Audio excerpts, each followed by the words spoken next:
my name is Kevin Alejandro. I am Manny Bettis on Fire Country.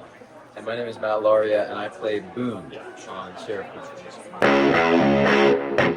You know, you get the feeling that Edgewater County is the kind of place that some people might find themselves in to kind of get lost and maybe shake off some other place they've been.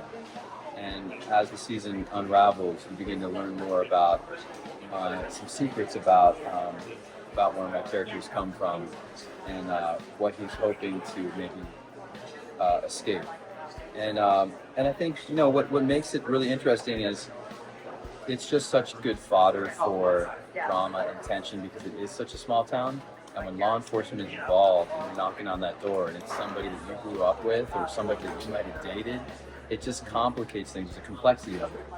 And Mickey, Miranda Baccarat's character, our sheriff, comes from the town, so it's sometimes maybe hard for her to have objectivity.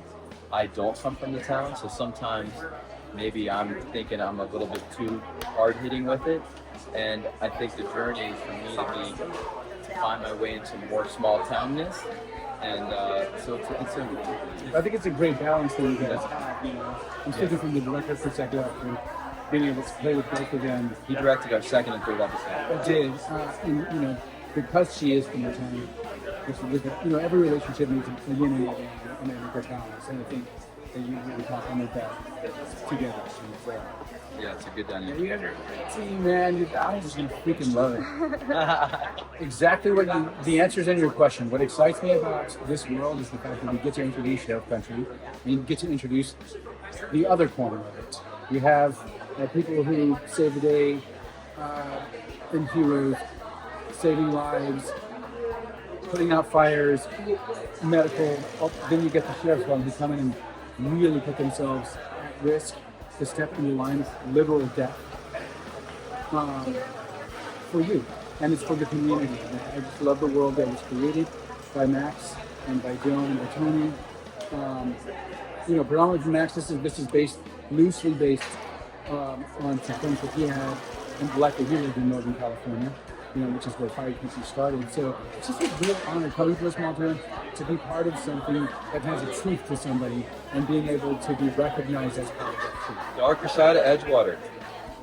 We get. I think that there's a really interesting confluence of, in the environment of marijuana growing. There's cartel stuff moving in, like pharmaceutical interests coming in, people debating whether or not they should go legal or remain kind of outlawed. And in that pocket of the country, there's real outlaw, like a real living and breathing outlaw culture in some regions, some parts. It really exists. We're talking people on the back of, dirt bikes with bandanas on and shotguns strapped to their back. So we try to capture that side of the town. Yeah. There's a great line in the pilot and in the trailer that you guys dropped today. It says the sheriff's authority recognized around here, and that's a real thing in this particular part of Northern California. The land is so vast. There's so much tree cover. It's hard to police this expansive region. So people have their own way of doing things. I think it's a beautiful thing that we have the greatest teammates in country music, and we are really lucky, the two of us, with Max Terrier being so linked and so closely related to the country music world.